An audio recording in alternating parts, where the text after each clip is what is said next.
Kisah Nabi Sulaiman alaihissalam, Raja Segala Makhluk.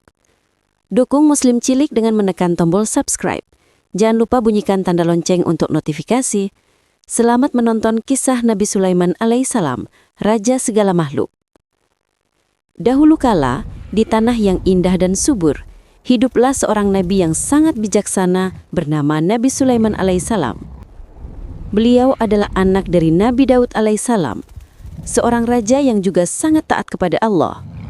Sejak kecil, Sulaiman sudah dikenal cerdas, penyayang, dan selalu berbuat adil. Ia suka membantu ayahnya mengurus rakyat dan belajar tentang kebijaksanaan. Sulaiman mendapat ilmu dari Allah. Allah memberi Nabi Sulaiman alaihissalam ilmu dan kekuasaan yang luar biasa. Beliau bisa berbicara dengan hewan, memahami bahasa burung, bahkan memerintah jin dan angin. Suatu hari, Nabi Sulaiman berjalan bersama pasukannya yang terdiri dari manusia, jin, dan burung. "Wahai pasukanku, berjalanlah dengan tertib. Jangan sakiti makhluk kecil di jalan," kata Nabi Sulaiman sambil tersenyum. Ketika melewati lembah semut, seekor semut kecil melihat pasukan besar Nabi Sulaiman datang. "Hei semut-semut, cepat masuk ke lubang kalian agar tidak terinjak oleh pasukan Sulaiman," kata semut kecil. Nabi Sulaiman tersenyum mendengar perkataan semut itu. Ia bisa memahami bahasa mereka. "Terima kasih wahai semut kecil. Engkau bijak sekali. Aku tidak akan membiarkan pasukanku menyakitimu," kata Nabi Sulaiman. Sulaiman lalu bersyukur kepada Allah atas nikmat yang luar biasa itu. "Ya Allah, jadikanlah aku hamba yang selalu bersyukur dan berbuat kebaikan," ucap Nabi Sulaiman sambil berdoa. Burung hudhud membawa kabar dari negeri Saba. Suatu hari, Nabi Sulaiman menyadari bahwa burung hudhud tidak ada di tempatnya. "Di mana hudhud? Mengapa ia tidak hadir hari ini?" tanya Nabi Sulaiman. Tak lama kemudian, burung hudhud datang dengan cepat. "Maafkan aku, wahai Nabi Allah. Aku datang membawa kabar penting dari negeri Saba. Di sana ada seorang ratu bernama Ratu Balqis yang memimpin rakyatnya dengan bijak, tetapi mereka menyembah matahari, bukan Allah." Nabi Sulaiman pun berpikir sejenak. "Kalau begitu, bawalah surat ini untuk Ratu Balqis. Aku mengundangnya untuk menyembah Allah, Tuhan yang Maha Esa." Hudhud pun terbang jauh membawa surat Nabi Sulaiman. Ia meletakkan surat itu di istana Ratu Balqis. Ratu Balqis membaca surat itu dengan hati berdebar. "Ini surat dari Sulaiman. Ia mengajakku untuk tunduk kepada Allah. Apa pendapat kalian, wahai penasehatku?" tanya Ratu Balqis pada para penasehatnya. "Ratu, kami punya kekuatan besar untuk berperang, tapi keputusan ada di tanganmu," jawab penasehatnya. Ratu Balqis adalah pemimpin yang bijaksana. Ia tidak ingin perang. Maka ia mengirim hadiah untuk Nabi Sulaiman. Namun Nabi Sulaiman menolak hadiah itu.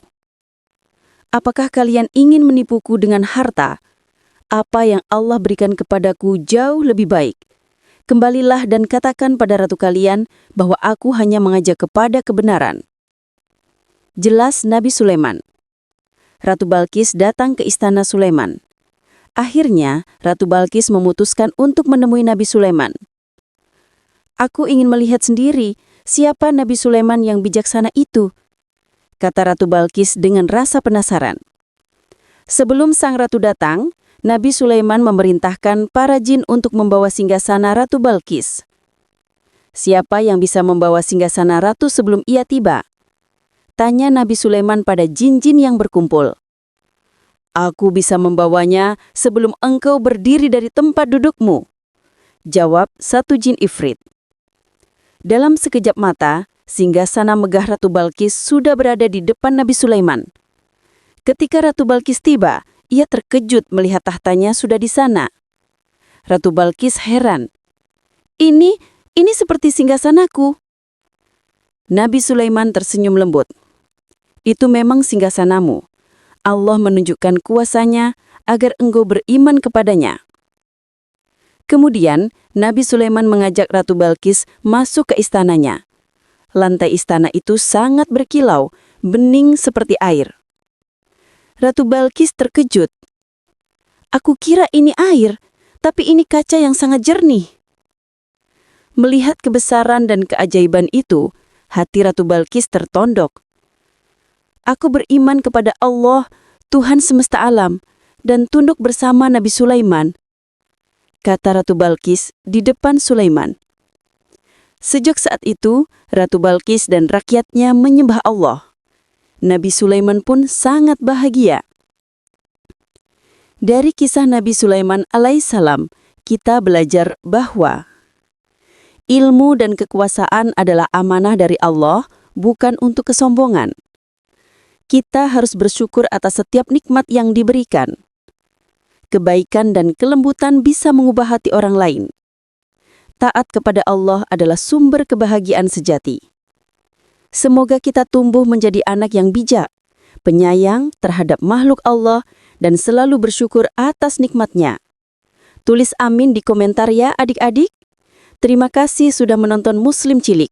Salam sayang.